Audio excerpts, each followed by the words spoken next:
오늘 창세기 강의 62번째 시간으로 28장 10절로 22절 말씀을 통해 여호와께서 여기 계시거늘 내가 알지 못하였도다 라는 제목으로 말씀을 전합니다. 이 시간 주신 은혜를 함께 받고자 합니다.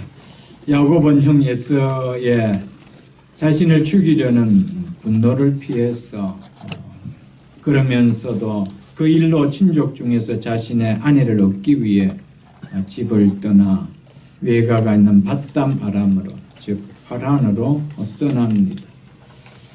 이제부터 야곱은 험악한 세월의 삶이 시작되어집니다. 오늘 본문 10절과 11절 먼저 보겠습니다. 야곱이 브엘세바에서 떠나 하란으로 향하여 가다니 한 곳에 이르러는 해가 진지라 거기서 유숙하려고 그곳에 한 돌을 가져다가 베개로 삼고 거기 누워 자더니 야곱이 처음으로 자신이 태어난 가나안 땅을 벗어나 순례자의 생활을 이제 시작하게 됩니다. 야곱이 떠나면서 가져온 것은 아마도 장시간 가야 할 여행에 필요한 생필품, 그것이 전부였을 것입니다. 아마도 그것을 괴나리 봇짐에 메어 가고 가는지 아니면 낙타 한 마리에 실어서 가고 있는지는 알 수는 없습니다. 분명한 것은 결코 한 달 넘게 걸리는 그 먼 길을 가야 하기에 이삭과 리브가가 먹을 것과 마실 것을 담아 준 것만은 분명해 보입니다. 이렇게 야곱이 아버지 집을 떠나가지만 하나님은 이로 말미암아 야곱의 신앙을 연단하여 성숙시키고자 하는 계획을 그 속에 갖고 계셨던 것입니다. 해가 질 무렵 어떤 곳에 이르러 그곳에 하룻밤을 야곱이 이제 지내려고 합니다. 이곳 이름은 19절에 보면 루스라고 그렇게 말하고 있습니다. 야곱이 출발한 브엘세바로부터 하룻밤을 지내려고 하는 루스까지는 북쪽으로 약 85km, 약 53마일쯤 되어지는 거리입니다. 성경 배경 주석에서는 이 거리가 약 96km, 약 60마일이라고 기록되어져 또 나오고 있습니다. 이 정도 거리라면 지금과 같이 잘 닦아진 도로가 아님을 감안한다라면, 그리고 해가 지면 어두워서 지금처럼 자동차로 갈 수 있는 길이 아니기 때문에 아무리 빨리 간다 해도 3일 낮 정도는 걸리는 거리입니다. 이른 아침에 집을 떠났다 해도 해질녘쯤에 약 12시간 정도로는 이 85km, 약 96km 이 정도의 거리는 도저히 갈 수 있는 거리는 될 수가 없습니다. 브엘세바에서 하란까지가 약 800km가 넘는 거리입니다. 약 500마일이 훨씬 넘는 거리인데 약 한 달 정도 이 거리가 걸리는 거리입니다. 그렇다면 루스까지는 그 거리의 10분의 1 정도는 거리입니다. 그렇다면 결코 집을 떠나서 하룻밤, 첫날 밤 이야기는 아닌 것을 우리는 알 수가 있을 것입니다. 아마도 루스에서 보낸 밤은 집을 떠나 3일째 맞는 밤으로 많은 신학자들은 보고 있습니다. 그 사이에 이야기가 없어 첫 번 이야기가 나오니까 이것을 보통 우리는 첫날 밤으로 이렇게 많이들 여기는데 거리상 도저히 그렇게 되어질 수가 없는 거리라는 것이죠. 여전히 지친 몸으로 두려움 속에 외로운 밤을 야곱이 맞습니다. 돌로 베개로 삼는 것을 보면 해가 져서 도착한 그곳은 인적이 없는 황량한 들판으로 보여집니다. 이날도 야곱은 적당한 곳에 자리를 잡고 돌을 베개하고 허리에 두른 옷을 이불로 삼아 짐승들의 울음소리가 들리는 들판 가운데서 노숙자의 신세로 하룻밤을 또 잡니다.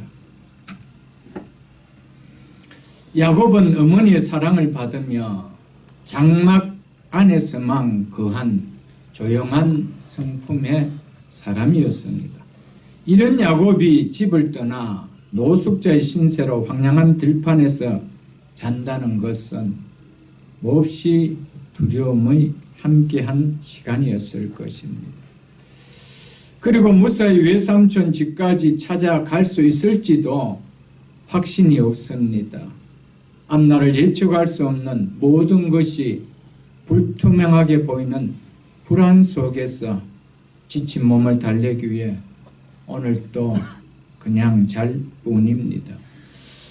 루스 들판에서 두려움과 불안 가운데 밤을 맞고 있는 이 야곱의 모습은 혹 지금 여러 가지 염려와 불안과 두려움에 떨고 있는 혹 우리의 모습은 아닐지 한번 돌아볼 수 있기를 바랍니다. 인생을 살다 보면 어두운 광야 같은 상황에 지내는 것처럼 두려움을 만날 때가 우리는 종종 있습니다. 이렇게 야곱이 불안과 두려움 가운데 처해 있을 때 하나님께서 이 야곱을 오늘 찾아오셨다라고 성경은 말하고 있습니다. 12절 보겠습니다.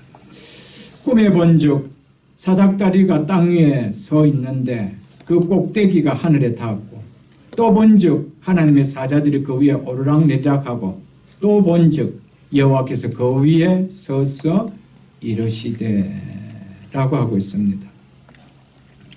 야곱이 잠들어 꿈을 꾸는데 꿈에 이런 광경을 야곱이 보게 되었습니다. 야곱이 꿈을 꾸었다기보다 하나님께서 이런 꿈을 야곱에게 주셨다는 표현이 더 바른 표현일 것입니다. 성경이 없던 시대에 꿈은 하나님께서 당신의 뜻을 계시하는 중요한 수단으로 나타내셨습니다. 야곱이 꿈에 흔하게 보는 사닥다리를 보았는데 그것이 일반 사닥다리와는 다르게 땅 위에 서 있기는 있는데 그 끝이 하늘에 단 사닥다리였다라고 말하고 있습니다. 그런 사닥다리를 보았다는 것입니다. 즉 땅과 하늘이 연결된 사닥다리를 야곱은 보았다는 것입니다. 이는 야곱이 땅에 살고 있지만은 하늘과 무관한 땅의 인생이 아니라 하늘의 인생이라는 것을, 하늘에 속한 인생임을 보여주기 위함입니다. 이것이 언약의 후손이 가진 복인 것을 먼저 보여주고 있습니다. 우리 신약 성경 히브리서를 한번 찾아볼 수 있기를 바랍니다. 히브리서 3장을 한번 찾아보겠습니다. 신약 성경 355쪽입니다. 신약 성경 355쪽. 히브리서 3장 1절입니다.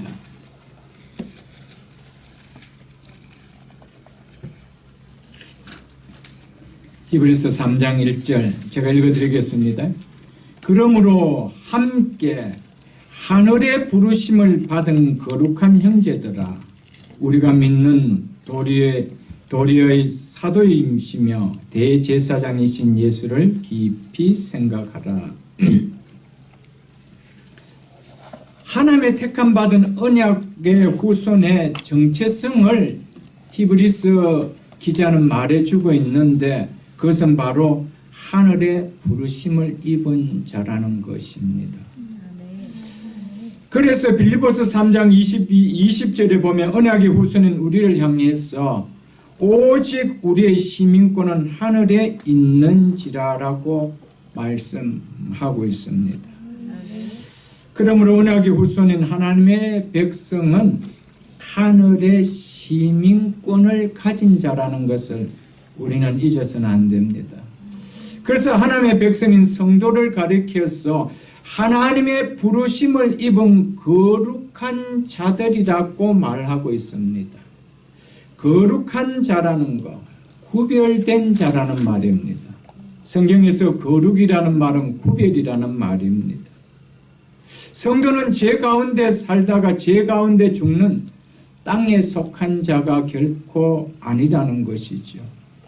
결코 죽음이 건들 수 없는 하늘에 속한 구별된 자가 하나님의 언약의 후손인 성도라는 것입니다. 오늘 성경은 이것을 이야기해 주고 있습니다. 죄 가운데서 죽는 땅에 속한 자들과 구별된 영원한 생명을 소유한 하늘의 부르심을 입은 하늘에 속한 자가 성도라는 것이죠. 믿으십니까? 하늘의 부르심을 받고 세상 사람들과 구별된 사람들이 모인 공동체를 가리켜서 교회라고 부릅니다. 그래서 함께 하늘의 부르심을 입은 구별된 형제들이라고 성경은 이야기하고 있습니다. 함께. 교회를 헬라어로 에클레시아라고 합니다. 이 뜻은 세상으로부터 구별되게 불러낸 자들의 공동체라는 뜻입니다. 이렇게 세상으로부터 구별된 하늘의 부르심을 받은 자들이 모인 공동체가 교회라는 것이죠. 맨 먼저 야곱에게는 이것을 보여주었습니다.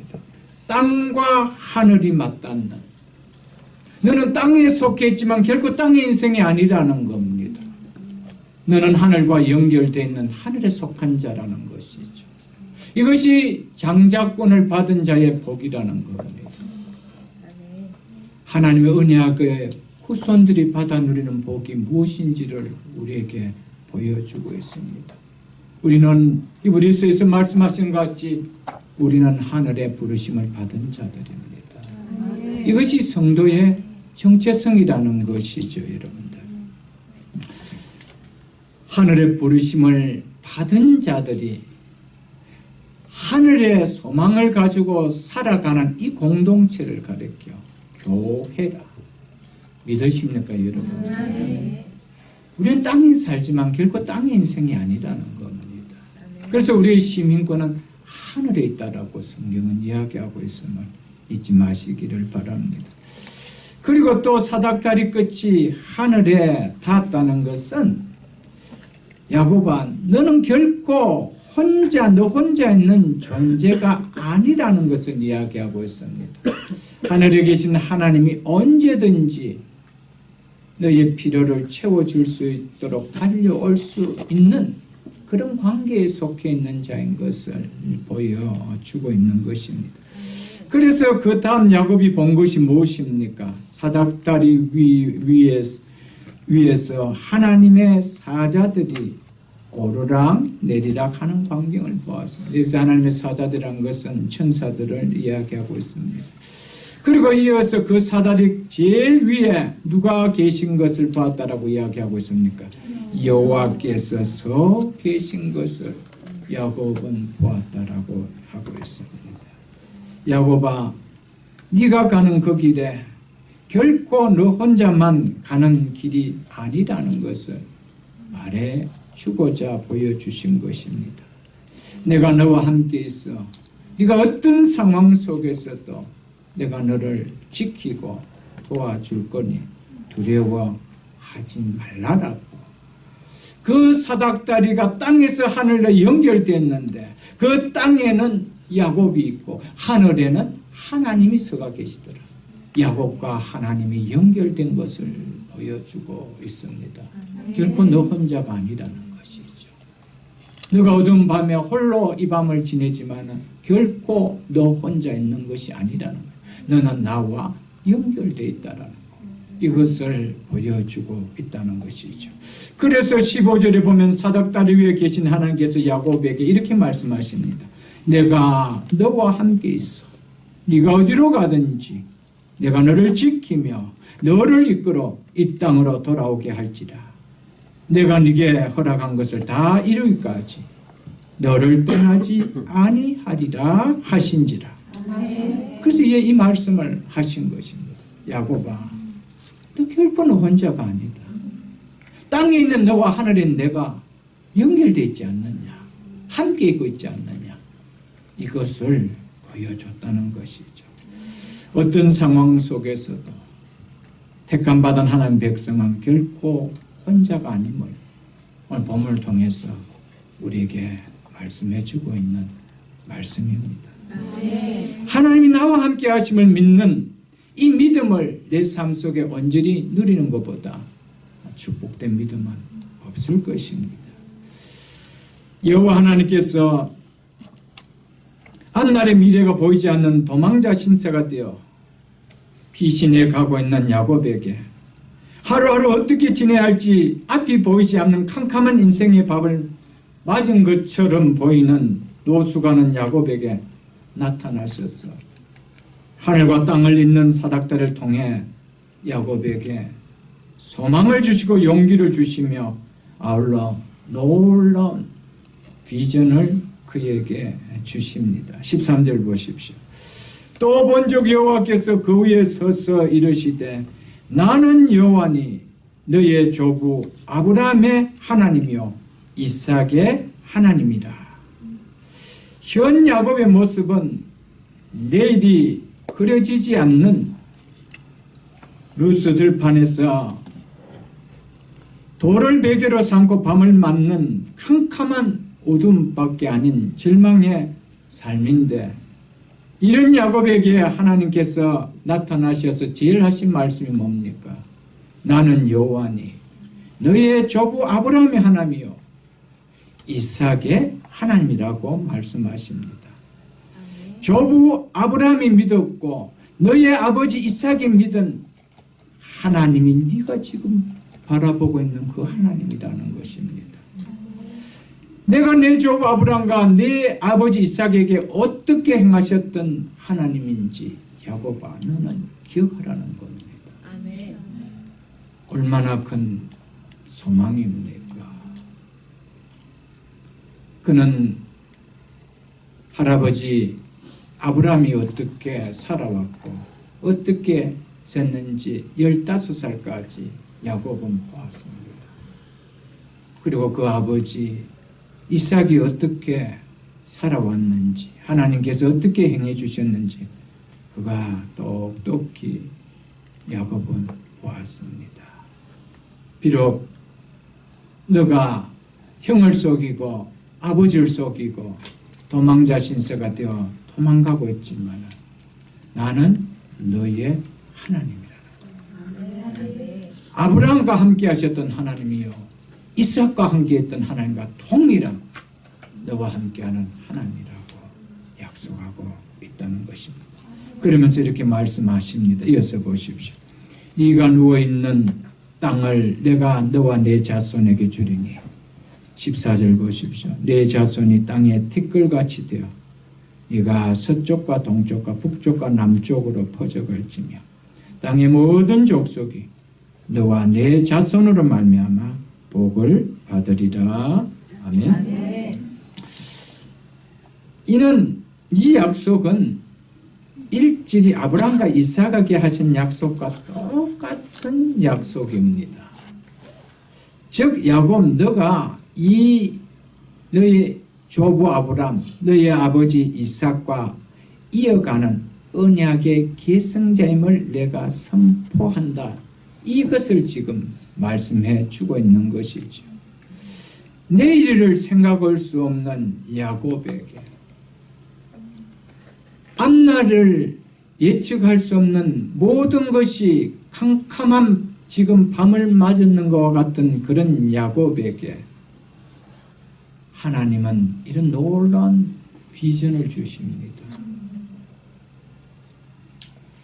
사랑하는 성도 여러분, 하나님은 우리에게 꿈을 주시는 분입니다. 비전을 주시는 분입니다.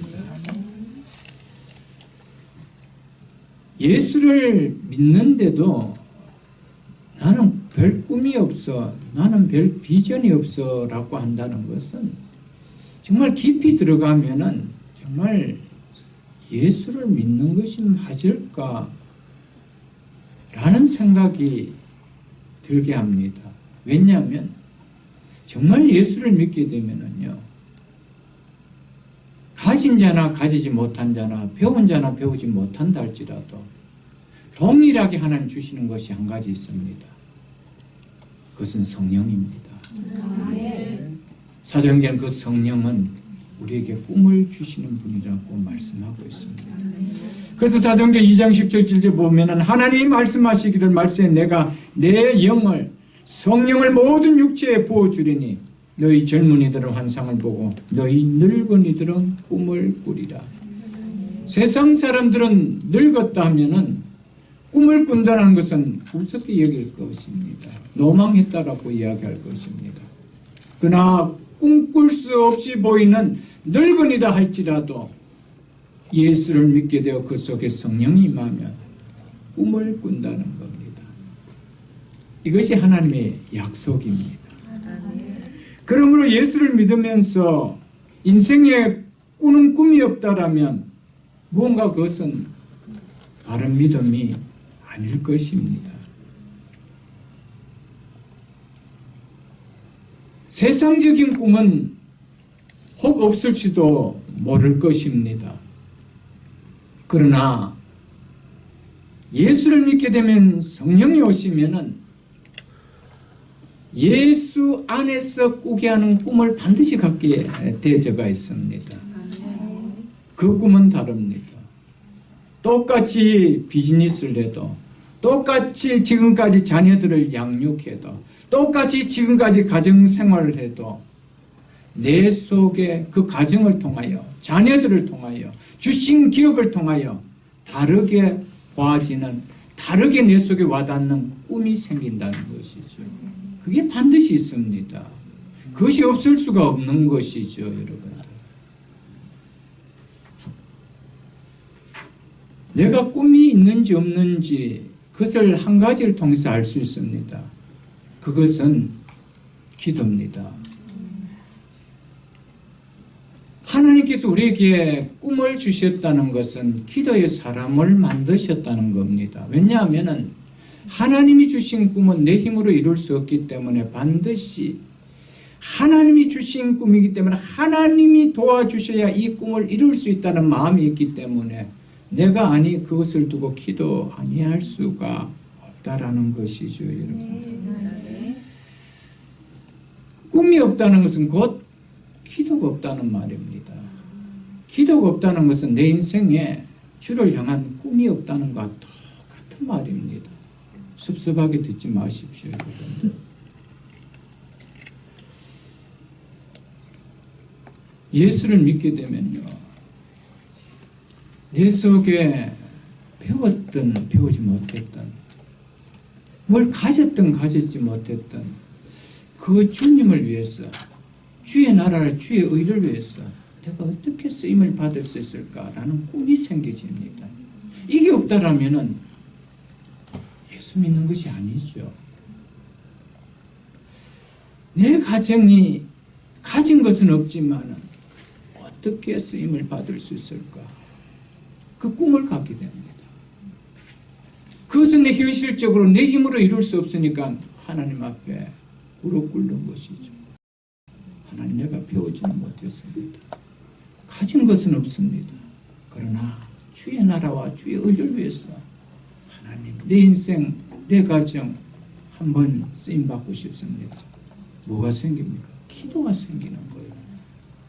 이게 없을 수가 없는 거예요, 여러분들. 이게 어찌 없을 수가 있나요? 우리의 자녀들 예수 믿고 나면 달라집니다. 하나님, 나는 지금까지 이래 살아왔습니다. 꿈 없이 살아왔습니다. 꿈이 있다라면 세상 잘 먹고 잘 입고 세상 한번 멋지게 즐기다 살아가는 거, 그게 꿈이었습니다. 주를 위해서는 아무 꿈이 없었습니다. 그러나 이제 깨닫습니다. 우리의 자녀들 보다 일찍 예수 믿게 해주신 거 감사합니다. 그렇다면 이 자녀들 향해서 하나님, 우리 내외가 성취하지 못했던 그 꿈들을 이 자녀들 통해서 이루어드리고 싶습니다. 라는 기도 없을까요? 당연히 있죠. 여러분. 비즈니스도 똑같습니다. 전에는 내 하나 잘 먹고 잘 살고 내 가정 하나 잘 먹으면 그거 위해서 비즈니스 했습니다. 일터에 나가서 일했습니다. 이제는 다릅니다. 하나님 이 돈을 가지고 주의 나라를 위해서 쓰고 싶습니다. 이 비전을 통해서 최소한 내 생애 속에 10 선교사를 하나님 다 지원하고 싶습니다. 5 미자립 교회 정도는 하나님 지원하는 비즈니스가 되고 싶습니다. 이런 꿈이 생기는 거예요. 그러니까 이것은 내 힘으로 할 수가 없는 거예요. 하나님 도와주세요. 기도가 생긴단 말이에요. 기도가 생긴단 말이에요. 여러분, 아브라함과 같은 이 야곱과 같은 이 루스 황량한 들판 속에서 내일이 어떻게 될지 장담하지 못하고 예측하지 못하는 그에게 하나님이 찾아와셔서 주신 말씀이 뭡니까? 비전을 가져라는 거예요. 꿈을 가져라는 거예요. 너를 통해서 여러 민족들이 복을 받는 꿈을 내가 너에게 준다는 거예요. 이게 다른 거예요. 여러분, 꿈을 가지십시오. 그 꿈을 위해 기도하십시오. 여러분, 조그마한 비즈니스 하나라도요, 하나님 나 정말 내 중심에 이 비즈니스를 통해서 최소한 한 분에게 200불씩 10 선교사를 제가 좀 하고 싶습니다. 하는 넉넉하게 한 2,000불 정도는 선교 예물로 드릴 수 있도록 하나님 이 기업 좀 쓰고 싶습니다. 그러나 상황은 녹록지 않습니다. 그러나 내 마음에 이것이 소망입니다. 하나님 도와주세요. 여러분, 가게 문 제일 먼저 열면 뭐 하겠어요, 여러분들? 하나님 앞에 이거 두고 꿀 앉아 기도 안 하겠어요? 그 가게를 하나님 문 닫게 하실 거예요. 그 가게를 하나님께서 점점점 나락으로 떨어지게 할까요? 천만의 마음.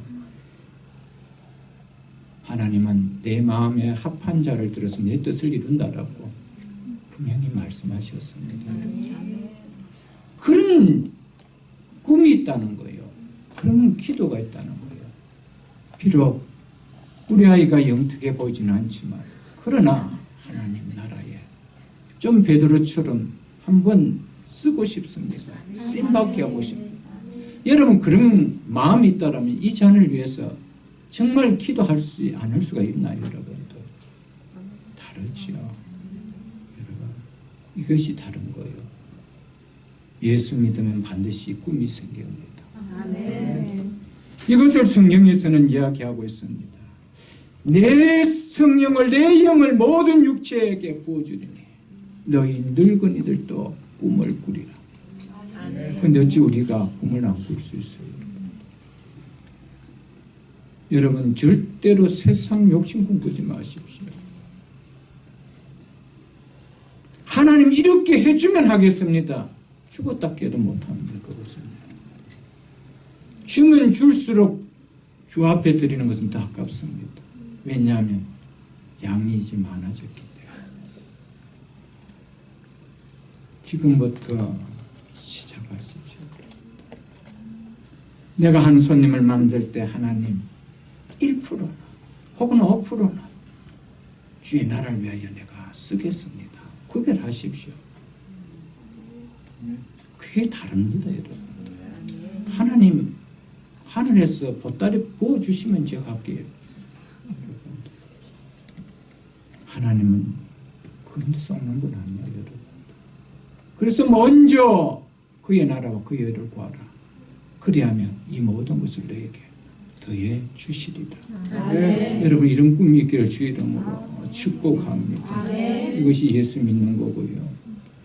이 삶이 나를 해피하게 만드는 거예요. 이 기도가 나를 타고 가는 거예요. 내 인생을 변화시키는 겁니다, 여러분. 여기서 우리가 좀 눈여겨보아야 할 것은 야곱이 이런 복을 받을 만한 모습이 되는 자입니까? 형을 속여 아버지를 속여 심지어 하나님께까지 당당하게 거짓말하는 허물투성인 이 야곱. 그래서 신변의 유혹을 느끼자 도망가는 흠이 많은 도망자인 이 야곱이 어떻게 하나님의 언약의 계승자로 택함을 받은 만한 자가 되느냐는 것입니다. 야곱은 전혀 합당치 않는 자로 보입니다. 그런데 이 야곱에게 땅과 하늘이 연결되어 주는 이 복을 주십니다. 이걸 가리켜서 은혜라고 하는 거예요. 이걸 은혜라고 이야기합니다.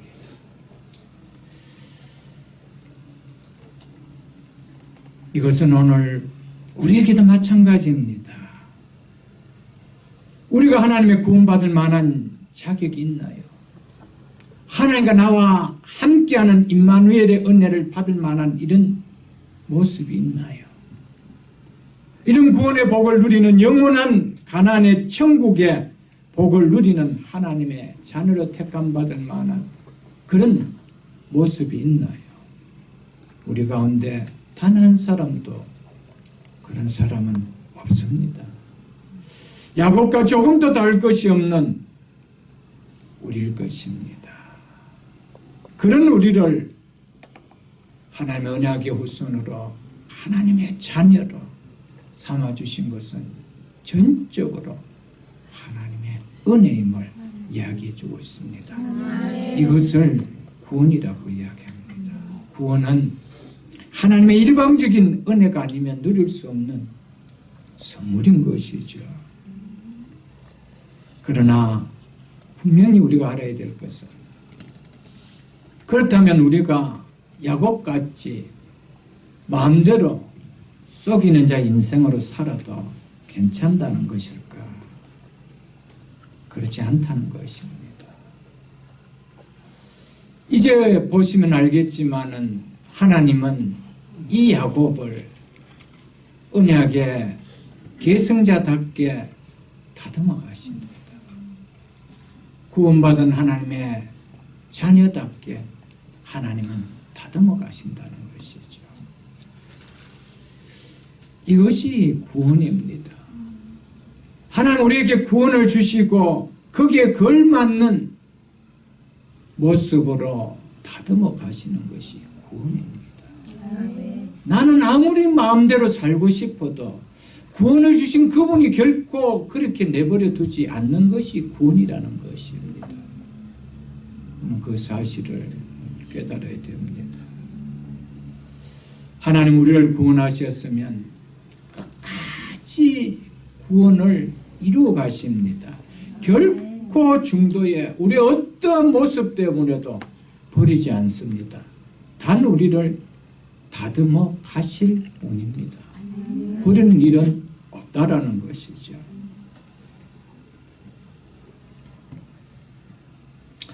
땅의 모든 족속이 너와 내 자손 즉 내 씨로 말미암아 복을 받으리라 라고 하고 있는데 여기서 자손 즉 씨라는 단어는 복수명사가 아니고 단수명사로 되어 있습니다. 전에 아브라함이 봤을 때와 똑같이 단수명사입니다. 이것은 야곱의 후손으로 오실 예수 그리스도를 지칭하죠. 아브라함에게 하신 약속과 마찬가지로 그 씨로 즉 오실 메시아로 인하여 모든 민족이 복을 받게 하시겠다는 것이 하나님께서 야곱을 통하여 주신 은혜였습니다. 자, 루스 들판 광야에서 야곱이 꿈에 본 광경은 궁극적으로 아브라함과 이삭과 야곱으로 이어지는 언약의 계승자들 통하여 오실 메시아가 어떤 분인지를 나타내주는 예표로 보여주는 것입니다. 자, 요한복음을 우리 한번 펴볼 수 있기를 바랍니다. 요한복음 1장 50절 51절을 보겠습니다. 신약성경 144쪽입니다. 신약성경 144쪽.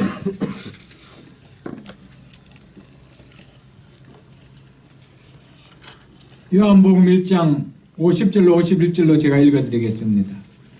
예수께서 대답하여 이르시되 내가 너를 무화과나무 아래에서 보았다 함으로 믿느냐? 이보다 더 큰 일을 보리라. 또 이르시되 진실로 진실로 너에게 이르노니 하늘이 열리고 하나님의 사자들이 인자 위에 오르락 내리락 하는 것을 보리라 하시니. 유대인들은 예수님이 이 말씀을 하실 때 하나님의 사자들이 인자 위에 오르락 내리락 하는 것을 보리라 이 말씀을 할 때 이게 무슨 말인지 알아듣는 거예요. 아, 이거 야곱이 꿈에 본 이야기야. 딱 아는 거예요. 지금 뭐만 바뀌었습니까? 구약에서는 야곱이 본 것은 하나님의 사자들이 사다리 위에 오르락 내리락 한 것을 보았대요. 근데 그 사다리가 이제 누구로 바뀌었습니까? 인자, 예수 그리스도로 바뀌었다는 것이죠. 그러니까 구약에서 야곱이 본 사다리는 궁극적으로 누구를 예표하는 겁니까? 예수 그리스도를 예표하고 있다는 것이죠. 즉 예수님은 하늘과 땅을 잇는 사닥다리와 같은 분이라는 것이죠. 땅과 하늘을 이어주는, 죄인과 하나님을 이어줄 수 있는 이분은 예수 그리스도밖에 없다는 것. 이것을 보여주고 있습니다. 예수님이 사닥다리의 본체라는 것이죠. 야곱이 본 사닥다리의 본체는 바로 예수 그리스도심을 이야기하고 있습니다. 이 예수 그리스도를 통하여 모든 민족들이 구원의 복을 받게 될 거라는 것을 이야기하고 있는 것이죠.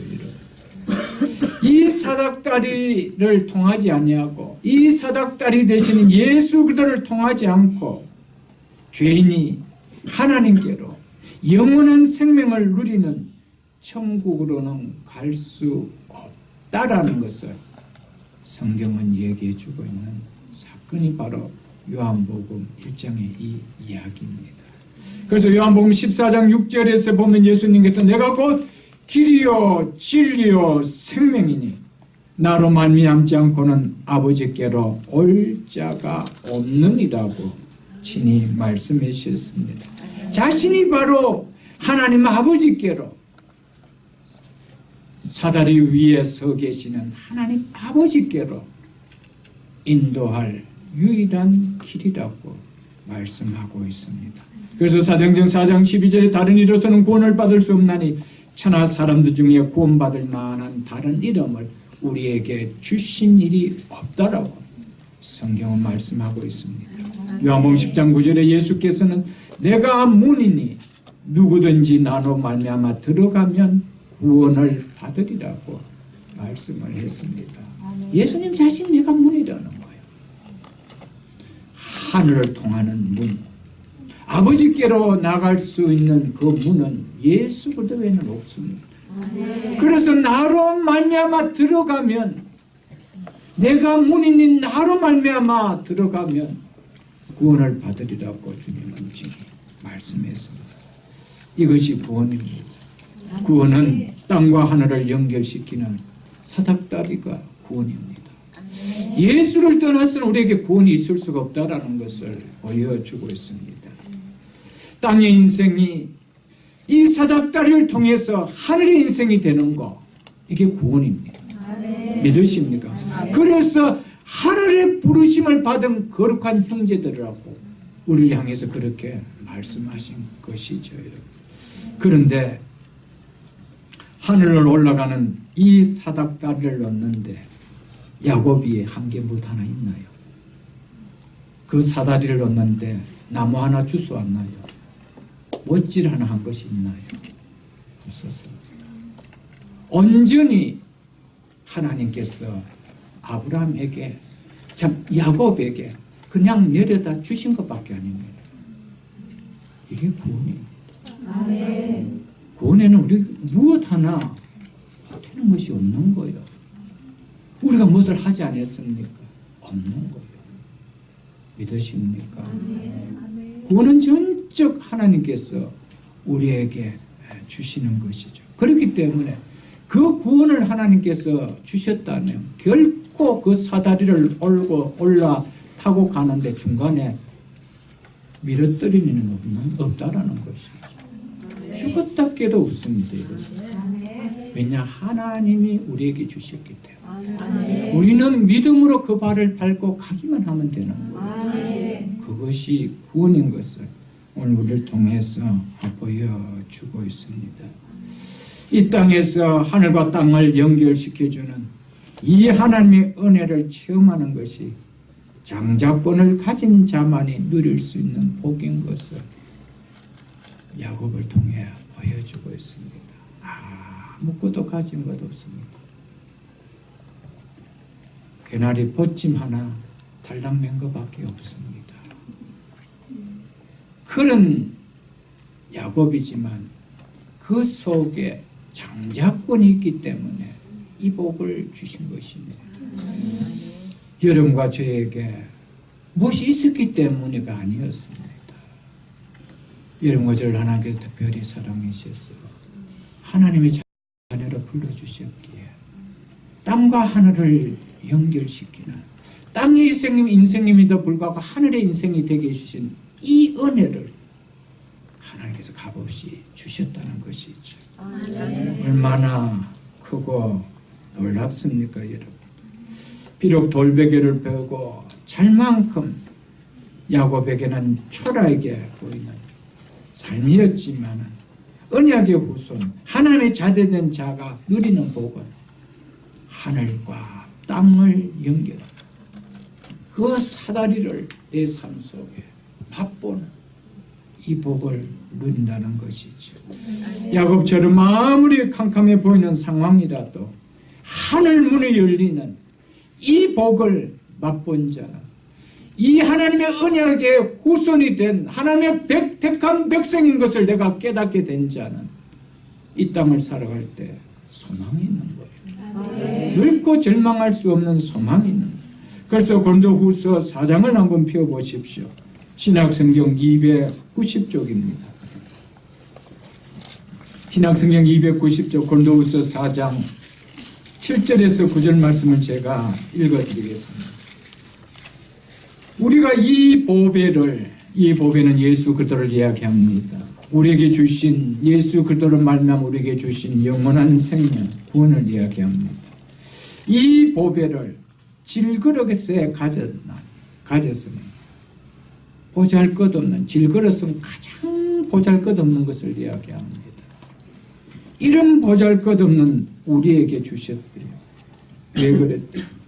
이는 심히 큰 능력이 하나님께 있고 우리에게 있지 아니함을 알게 하렵니다.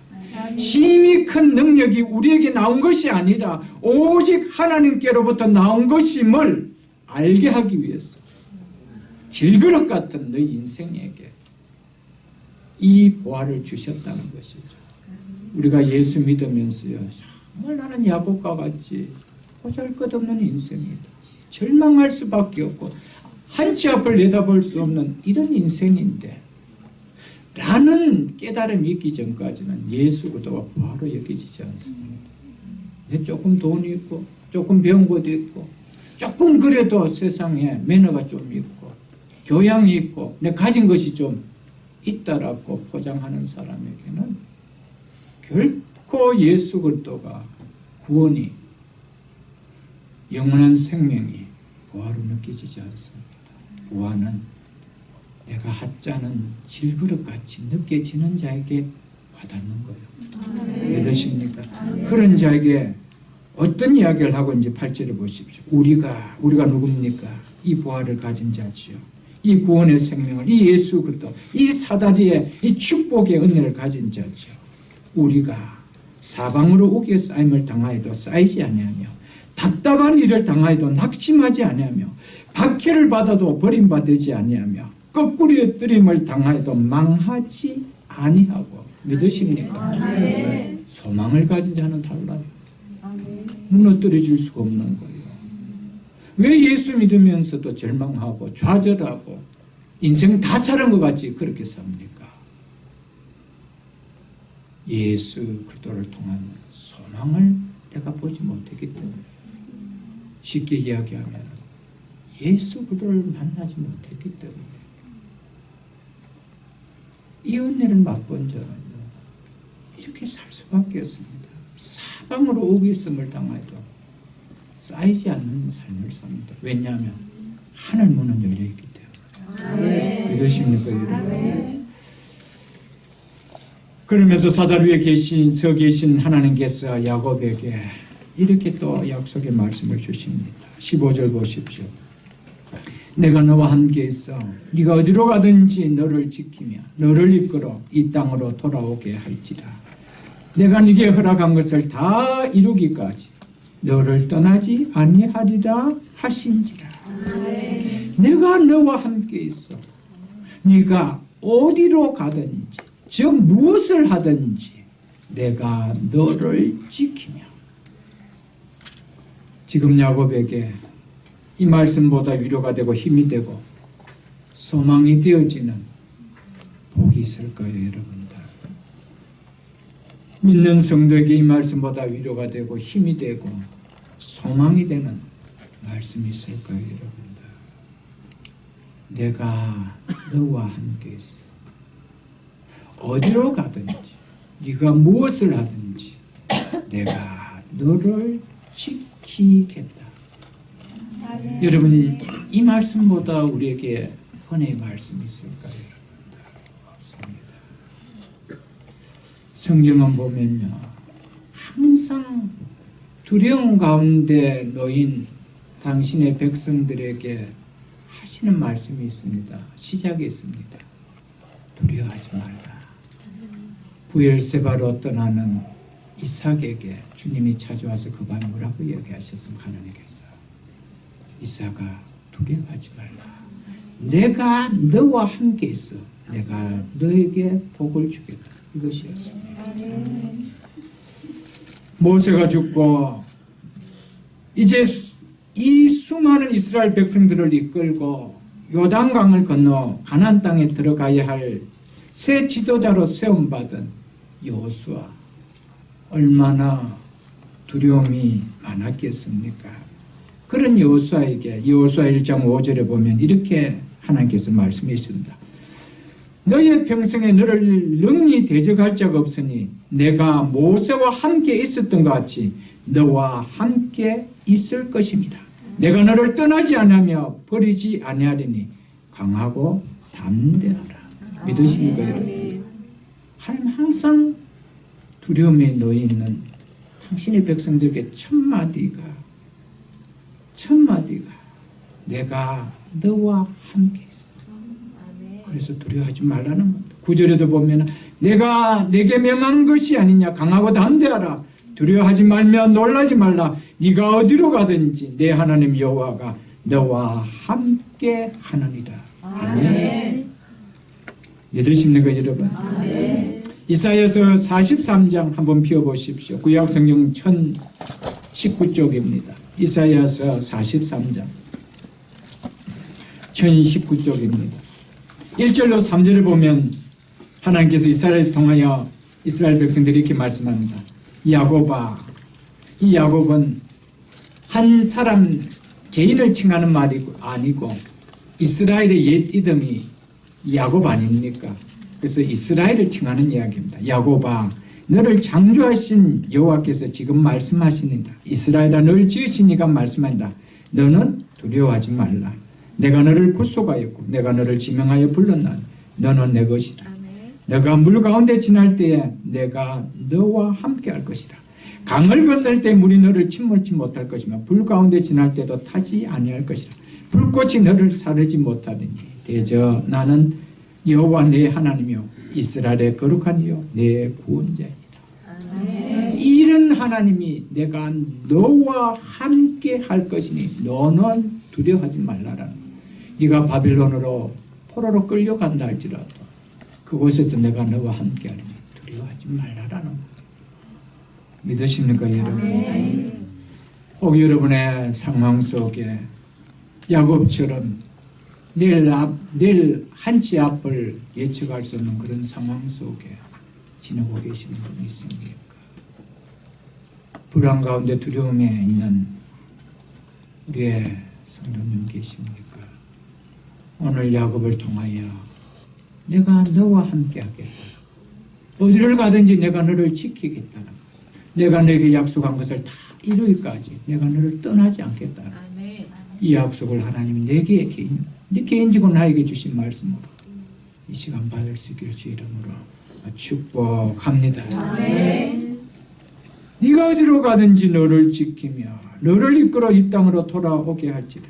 내가 네게 허락한 내가 네게 약속한 것을 다 이루기까지 너를 떠나지 아니하리라. 이 하나님이 우리에게 구원을 주신 하나님입니다. 우리를 천국으로 인도할 때까지 하나님이 결코 우리를 떠나지 않습니다. 우리를 버리지도 않습니다. 이것이 우리 하나님입니다. 내가 너에게 약속한 그 약속이 뭡니까? 네가 반드시 가나안 땅으로 다시 돌아올 것이라. 그 약속을 이룰 때까지 내가 너를 떠나지 않겠다는 겁니다. 그 가나안은 궁극적으로 장차 우리에게 나타날 천국에 대한 그림자로 보여준 것이죠. 여러분, 하나님 우리를 천국으로 인도할 때까지 우리를 떠나지 않습니다. 아멘. 우리를 버리지 않습니다. 아멘. 우리가 하나님을 버리고 싶어도 하나님 우리를 버리지 않습니다. 아멘. 다듬어서 반드시 그 사닥다리를 타고 하나님의 나라로 가게 하십니다. 아멘. 그것이 구원이라는 것이죠.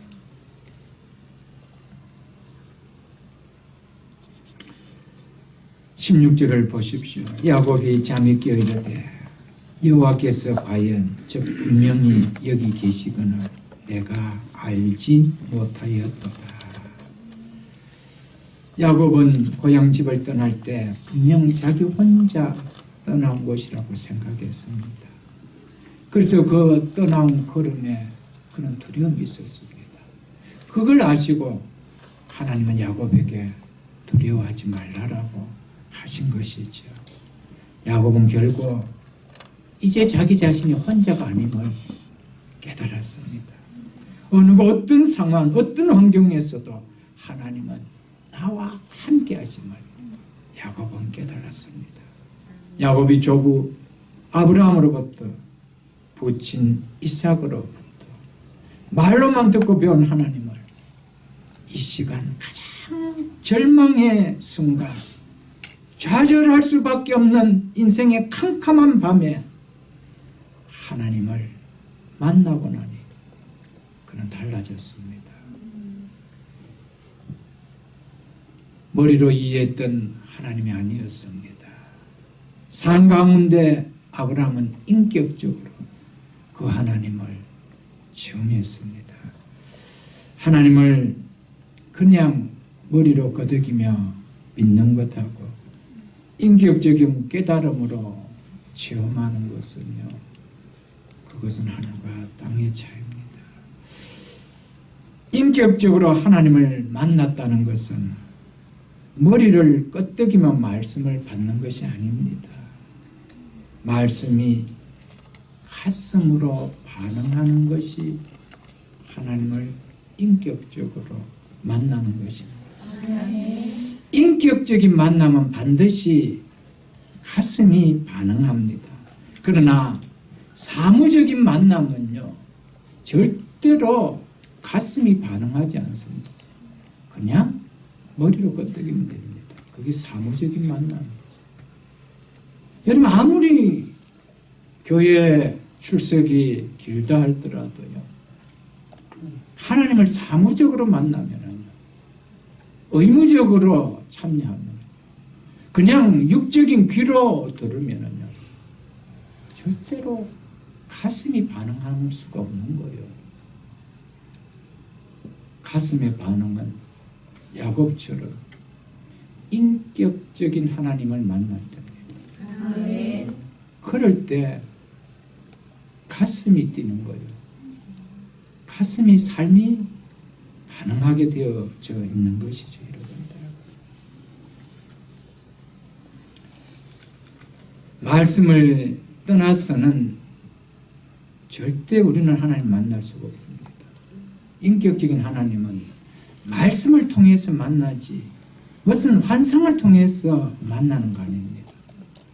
하나님은 구약시대 때 말씀이 없던 시대 때 꿈을 통하여 만나는데 꿈을 보여준 거 아니었습니다. 그거 가운데 야곱아 두려워하지 말라. 내가 너와 함께합니다. 네가 어디로 가든지 내가 너와 함께합니다. 내가 너를 지키며 내가 너에게 약속한 것을 다 이룰까지 내가 너를 떠나지 아니라. 뭐 주셨습니까? 말씀 주셨어요. 믿으십니까? 하나님을 만난다는 거, 인격적으로 만난다는 것은요, 여러분 말씀을 통하여 만나는 겁니다. 말씀을 배제한 하나님을 만나는 것은 거의 가짜입니다. 여러분. 뭐 환상을 통해, 체험을 통해. 저는 아직 그런 분들 치고 똑바로 신앙생활을 한 사람 한 번도 못 봤습니다. 진짜 그 정도 환상을 통하여 정말 체험을 통해 하나님 만났다라면 이사야처럼 사도 요한처럼 엎드려 죽어져야 되죠. 그렇지 않나요? 그리고 내 삶이 완전히 뒤바뀌게 되는 것이죠. 근데 저는 그런 사람 치고 교만한 자만 봤지 저는 신앙생활 제대로 한 사람을 보지 못했는데 말씀을 통하여 하나님을 인격적으로 만난 사람들은 삶이 변하는 거예요. 그 말씀 때문에 내 삶이 달라지는 거예요. 믿으십니까? 자꾸 여러분 자꾸 인격적으로 만나고 하나님 만나야 된다니까 자꾸 뭔가를 찾으려고 하는데 그러면 그럴수록 이상한 사람만 되는 거예요. 절대적으로 하나님 앞에 말씀을 통해 하나님 나 인격적으로 만나고 가슴이 좀 뛰게 해주옵소서. 인격적인 만남은요 가슴이 서로의 통함이 있습니다. 그러나 사무적인 만남은 절대 가슴이 뛰는 게 없어요. 그냥 머리로 끄덕끄덕 필요한 거 쌓여놓으면 끝나는 거예요. 그거하고는 다르다는 것이죠.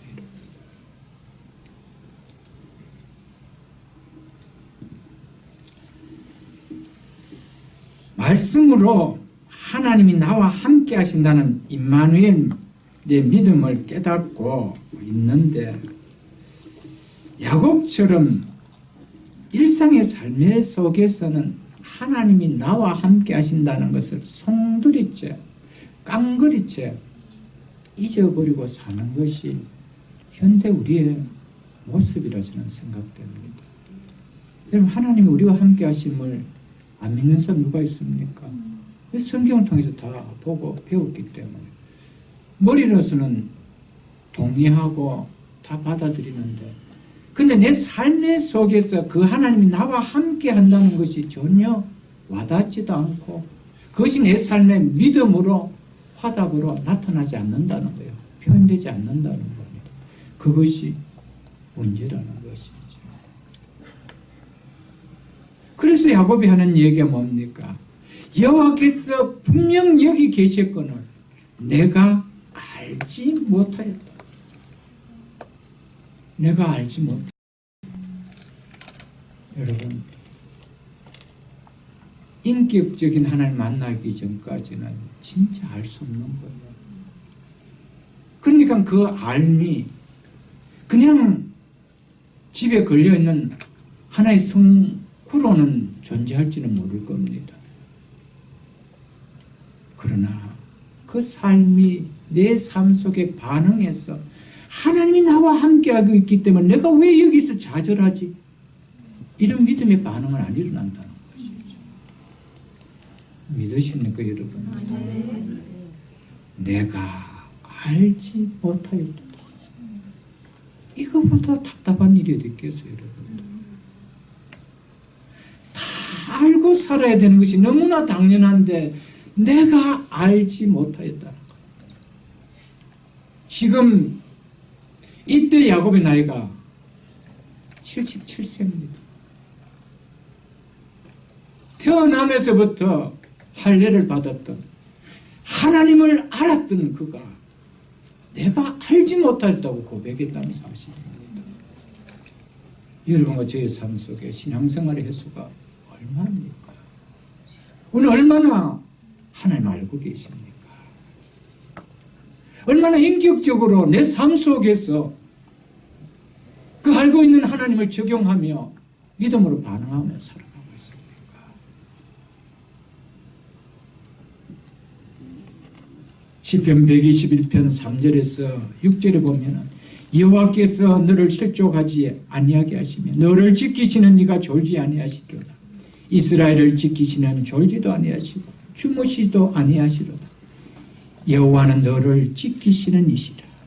여호와께서 내 오른쪽에서 내 그늘이 되시나니. 그림자가 되어준다. 그림자는 본체와 뗄래야 뗄 수가 없다는 거예요. 하나님 우리와 뗄래야 뗄 수 없게 하나님과 함께하고 계시는데 이 말씀 모르는 분 누가 있나요? 근데 문제는 하나님은 졸고 계시고 주무시고 계시고 나의 모든 상황을 모르고 계신다라고만 얘기하고 있다는 것이 그렇지 않습니다. 여호와께서 과연 여기 계시거늘 내가 알지 못하였다. 내가 알지 못했을 뿐입니다. 하나님은 항상 365일 24시간 나와 함께하고 있습니다. 어떤 상황, 어떤 형편에 있었든지 어떤 자리에 있었든지 내가 알지 못했을 뿐입니다. 오늘 이 말씀을 통하여 내 상황 속에 내 어떤 상황이라도 그곳에 하나님이 함께 하심을 믿으십시오. 이 믿음을 가질 때 내 삶이 달라집니다. 우리 인생에 최고의 복이 있다면 하나님이 나와 함께 하신다는 이 확실한 믿음을 갖는 믿음입니다. 이 믿음보다 큰 복을 가진 자가 있을까요? 없습니다. 사방에 우기심을 당해도 당하지 않을 만큼 담대하게 살 수 있는 자는요 바로 이 믿음을 가진 자입니다. 그래서 시편 23편 4절 보면 내가 사망의 음침한 골짜기를 다닐지라도 해를 두려워하지 않을 것을 주께서 나와 함께 하심이라 믿으십니까? 어떻게 다윗은 사망의 음침한 그런 죽음의 골짜기를 통하는 그런 상황 속에서도 내가 그 해를 두려워하지 않는다라고 하고 있습니까? 주의 막대기와 지팡이와 막대기를 가지고 있는 그 주님이 나와 함께 하심을 내가 믿기 때문이라는 거예요. 믿으십니까? 여러분?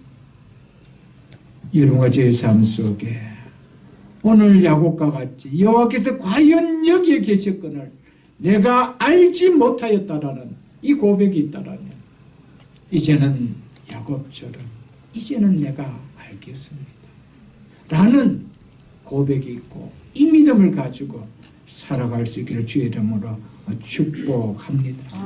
오늘 우리의 문제는 우리를 힘들게 하는 상황과 환경이 결코 아닙니다. 나와 함께 하시는 하나님을 느끼지 못하는 믿음의 무지 때문입니다. 그것이 우리를 힘들게 할 뿐이죠.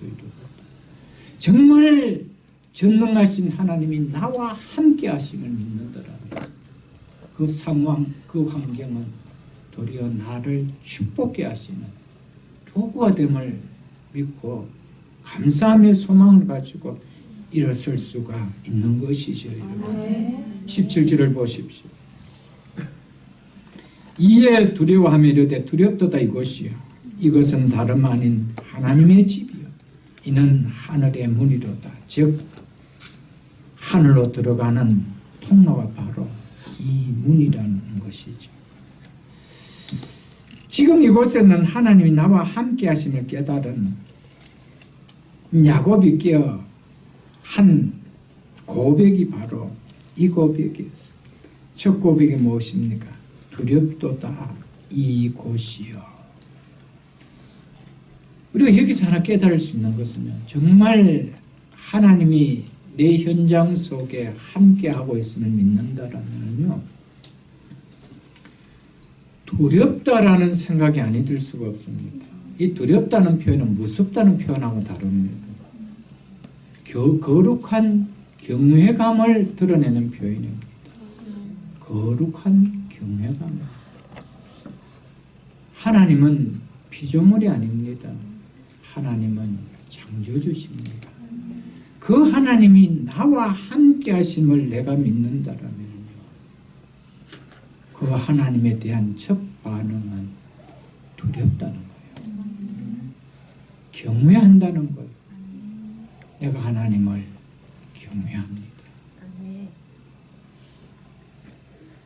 우리의 삶 속에 하나님이 이 자리에 함께 한다는 이 사실을 망각하고 살아가기 때문에 예수 믿는 자들의 삶에 거룩함이 없는 거예요.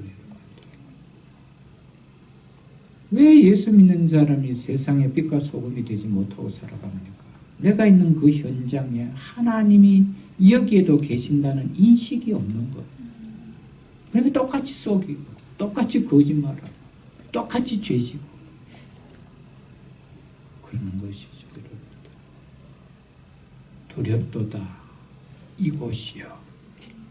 여러분, 모든 현장 모든 시간이 정말 이런 우리의 표현들이 있어야 됩니다. 이런 마음들이 있어야 됩니다.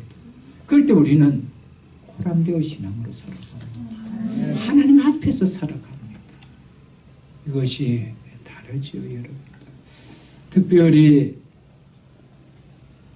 하나님이 만나주시는, 특별히 만나주시고 특별히 구별해서 만나주시고 그 만남을 통해 특별히 우리에게 은혜 주시고 복을 주시는 시간이 있는데 그것이 바로 예배입니다. 그 예배에 우리는 경외함을 가지지 않고 오지 않으면 안 됩니다. 반드시 경외함을 가지고 와야 됩니다. 제가 어제 새벽 기도 때도 잠시 말씀을 드렸지만 피조물 때 피조물이라도요, 평민이 왕의 초청을 받고 임금의 초청을 받고 그곳에 들어갈 때는요, 그 왕을 만나는 것에 대한 경외감을 갖고 갑니다. 나 같은 평민이 어떻게 이런 고관의 왕을 만날 수가 있나는 경외감을 갖고 갑니다. 우리는 피조물이요, 우리를 만나주신 분은 창조주 하나님입니다. 이게 예배입니다. 그런데 어찌 경외감 없이 이 자리에 임할 수 있나요? 그래서 예배는요, 경외감으로 시작하는 거예요. 하나님에 대한 신비감을 갖는 경외감을 가지고 예배는 시작되어지는 거예요. 거기에 하나님의 경외하심에 대한 하나님의 은혜가 있죠. 여러분, 예배는 참으로 신비한 시간입니다. 피조물인, 그것도 죄인인 우리가 거룩한 창조주 하나님과 만남의 시간입니다. 아주 신비하고 놀라운 시간입니다. 이것을 인식한다면요, 우리 모습, 우리 예배의 모습은 다른 거예요. 두렵도다 이곳이요. 이렇지 않고 예배가 드려질 수가 없는 거예요. 내가 경외함이 없이 예배가, 싸구려 예배가 드려질 수가 없는 거예요. 두렵도다 이곳이요. 이것은 다름 아닌 하나님의 집이요. 이는 하나님의 문이로다.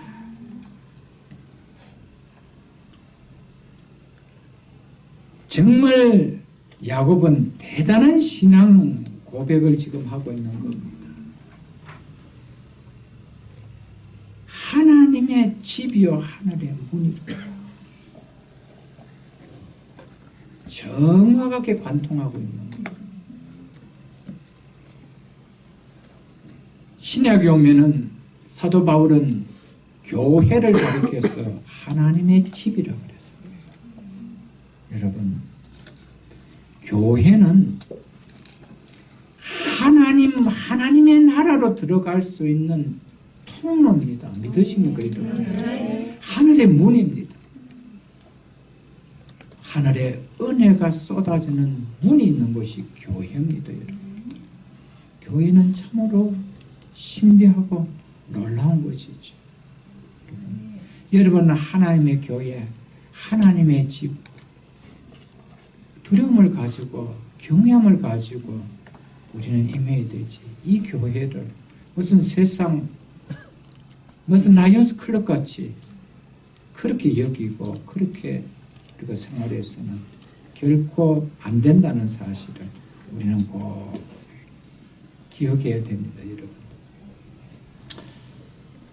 하늘 문이 열리는 그곳을 하나님의 집. 자, 그러면서 18절, 19절에 이렇게 이야기하고 있죠. 야곱이 아침에 일찍 일어나 베개로 삼았던 돌을 가져다가 기둥을 세우고 그 위에 기름을 붓고 그곳 이름을 베델이라 하였더라. 이 성의 옛 이름은 루스더라. 이렇게 이야기하고 있습니다. 하나님과 인격적인 만남을 가진 야곱은 자기가 배웠던 그 돌 베개를 가져다가 세우고 거기다 기름을 붓고는 그 이름을 베델이라, 하나님의 집이라, 하늘의 문이라 이렇게 이야기했습니다. 베델. 벳은 집이라는 뜻입니다. 베트라는 뜻은 집이라는 뜻입니다. 엘은 하나님입니다.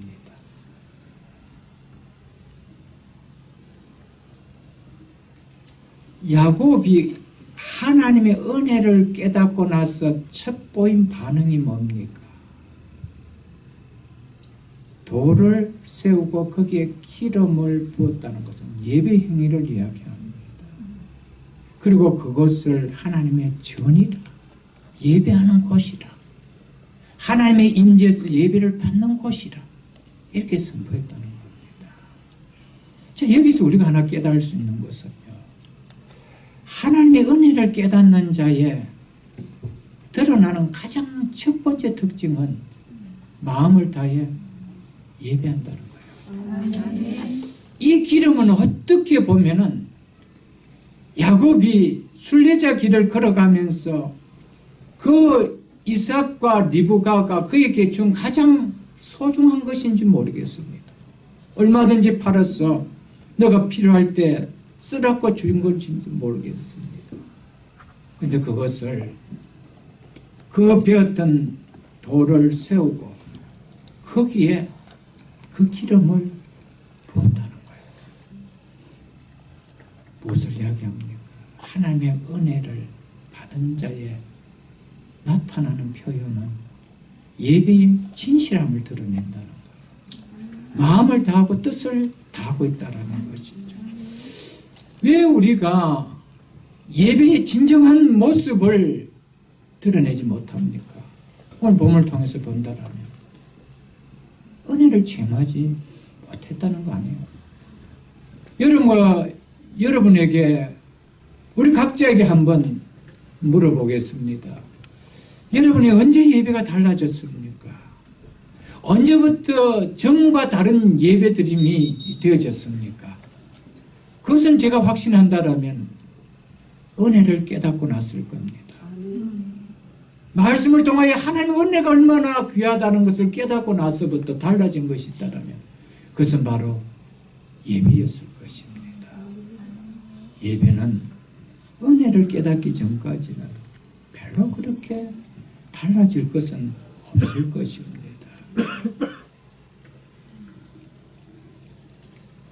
사랑하는 성도 여러분, 오늘 우리 이 본문을 통해서 하나 깨달을 수 있는 것은 보잘것없이 보였던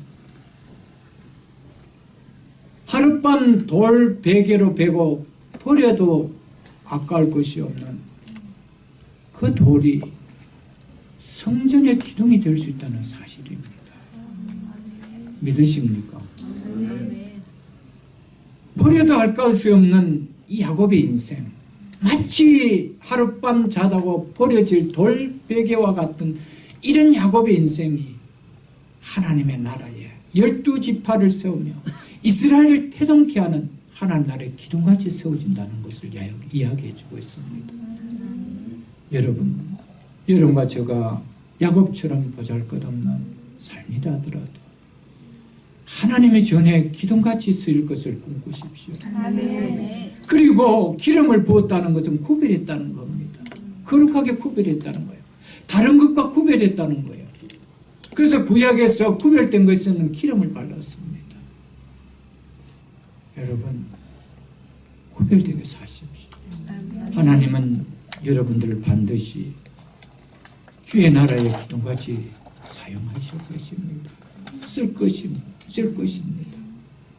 하룻밤 돌베개로 뺐다 버려질 것 같은 그런 인생의 삶이라도 하나님 앞에 예배자로 서고 구별된 삶을 살겠다라고 헌신할 때 야곱처럼 한 시대 하나님 나라의 기둥같이 쓰신다는 사역을 잊지 마십시오. 어차피 한번 살다 가는 인생 야곱처럼 이렇게 쓰임받다가 쓰는 인생 되어야 되지 않겠어요? 그 수많은 돌들이 광야에 있었을 텐데 구별되어진 그 돌 하나 야곱도 똑같고요. 여러분과 저도 똑같을 줄 압니다. 이런 은혜가 여러분과 저의 삶 속에 있기를 주의 이름으로 축복합니다. 20절로 22절을 보고 말씀을 맺겠습니다. 야곱이 서운하여 이르되 하나님이 나와 함께 계셔서 내가 가는 이 길에서 나를 지키시고 먹을 떡과 입을 옷을 주시어 내가 평안히 아버지 집으로 돌아가게 하옵시면 여호와께서 나의 하나님이 되실 것이요 내가 기둥으로 세운 이 돌이 하나님의 집이 될 것이요 하나님께서 내게 주신 모든 것에서 10분의 1을 내가 반드시 하나님께 드리겠나이다 하였더라. 아멘. 이 본문 말씀은 신학자들 간에 두 가지 견해가 있는 말씀입니다. 19절까지 야곱이 보여주었던 모습과 20절에서 22절에 보여준 모습은 뭔가 좀 냄새가 달리 느껴지는 것이 보여줍니다. 분명히 야곱이 은혜를 받고 거기에 배었던 돌에 기름을 붓고 하나님 앞에 예배드리며 특별하게 서원을 지금 하고 있는데 이 서원이 마치 뭔가 딜하는 것이 보이는 서원같이 느껴진다는 것이죠.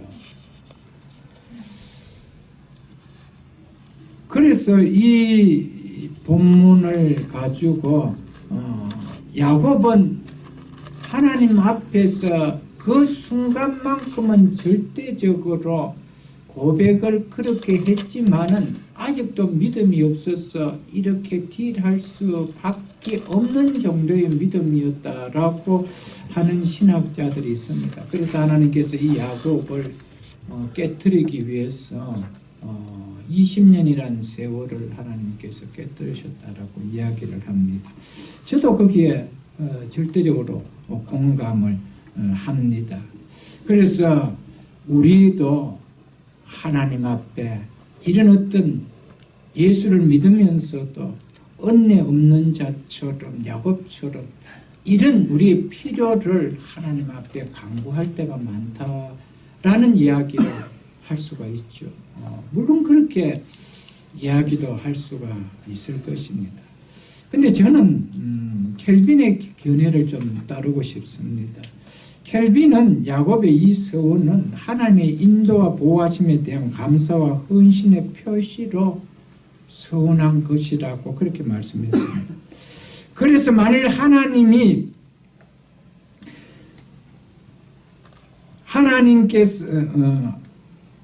하나님께서 하게 해주시면 나의 하나님이 될 것이요 라는 식의 조건식의 서원으로 한 것으로 보기에는 힘들다라고 이야기했습니다. 이 서원은 이 순간만큼은 여호와를 일평생 하나님을 자신 앞에 모시고 정말 내가 지금 구별해서 돌을 세워 기름을 부은 이 전이 하나님의 전이 될 것이라고 한 고백만큼은 진짜 순수한 마음으로 했다는 것이죠. 저는 이쪽으로 보고 싶습니다. 지금 야곱의 이 고백은 대단합니다. 하나님의 전이 될 것이요. 당시에는 하나님 전이 없었습니다. 하나님이 전이 없던 시대에 이 야곱이 여기가 하나님의 전이 될 거라고 볼 만큼 분명한 감동함을 갖고 성령의 감동함 속에 이렇게 고백할 수가 있었다는 것이죠. 그래서 우리가 잘 알고 있는 존 메가드 목사님은 이 부분을 주석하기를 이렇게 주석해 놨습니다. 그 주석에 보면요. 야곱은 하나님의 선물로 그분을 순수하게 예배하기보다 하나님의 호의를 사기 위해 그분의 거래하고 있는 모습으로 보일지 모른다. 그러나 하옵시면, 즉 if라는 이 하옵시면은 하실 것임으로 번역해야 된다라고 그렇게 이야기했습니다. 하나님이 그렇게 하시오면은 아니고 하나님이 그렇게 하실 것임으로 내가 이렇게 한다는 확신 속에서 드리는 고백으로 해야 된다라고 그렇게 표현했습니다. 저는 이 주석을 받아들이고 싶습니다. 이 순간만큼은 야곱은 결코 앞과 뒤가 결코 다를 수가 없습니다. 두렵도다 이곳이요. 이곳은 하나님의 집이요 하나님의 문이라. 그리고 자기가 잤던 돌베개던 그 베개를 세워서 가장 귀한 기름을 부어서 이것은 베델이다. 장차 이것은 하나님의 전이 될 것이라 했던 이것이 가식적이었을까? 믿음 없이 고백한 것이었을까? 그렇게 볼 수 어렵다는 것이죠. 캘빈도 그렇게 보기 어렵다는 것입니다. 그래서 하시오면이 아니고 하실 것이므로 이렇게 존 메가드 목사님은 본다는 것이죠. 사랑하는 성도 여러분들, 말씀을 맺겠습니다. 여러분, 정말 하나님의 은혜를 알고요. 하나님께서 내 걸음걸음에 내 삶을 모든 것을 지켜주시고 인도하여 주실 것을 믿는 자의 삶은 그의 삶의 중심이 예배 중심이 되겠다는 거예요. 그래서 이것이 하나님의 전이 될 거라는 것은 내 삶의 중심이 예배 중심이 되게 하겠다는 겁니다. 내 삶의 가장 우선순위는 예배의 삶, 하나님 제일주로 살겠다는 것입니다. 그리고 또 하나가 뭐라는 것입니까? 하나님께서 내게 주신 모든 것에서 10의 1을 내가 반드시 드리겠다. 자발적을 이야기합니다. 하나님 주시는 모든 것에서 이것은 감사함을 드리며 살겠다는 이 표현입니다. 여러분, 11조라는 것은요, 절대적 의무가 아닙니다. 절대적 하나님의 주신 은혜의 감사의 표현입니다. 내 모든 것에서 감사의 표현하며 살겠다는 이 표현이죠. 그러나 시간이 지나면서 야곱은 이 사실들의 고백한 것에 대해서 20년 바다 말하며 살면서 점점 잊고 살다가 하나님께서 이것을 깨닫고 할 때 다시 그는 베델로 돌아옵니다. 그리고 그곳에서 엘베델이라, 엘베델이라, 베델의 하나님이라 다시 한번 베델에서 경험했던 그 하나님을 고백하면서 다시는 야곱은 그 이후로 하나님을 한 번도 하나님의 마음을 섭섭하게 해드리고 산 적이 없었습니다. 여러분과 저의 인생 속에서 분명하게 하나님 앞에 한번 고백하는 만남의 체험이 있었기를 축복합니다. 그런 만남의 고백이 있었던 사람의 상도는 잠시 우리가 내리막길을 산다더라도 결코 그 인생으로 가지 않습니다. 하나님이 콜링할 때 반드시 돌아오는 인생으로 살아갑니다. 오늘 이 말씀을 통해서 내가 여호와께서 여기 계시거늘 내가 알지 못하였다는 이 고백이 단순한 야곱의 고백이 아니다. 오늘 말씀을 통하여 여러분과 저에게 주신 내 인생에 항상 붙들고 살아갈 수 있는 이 고백이 될 수 있기를 주의 이름으로 축복합니다. 주신 말씀 생각하면서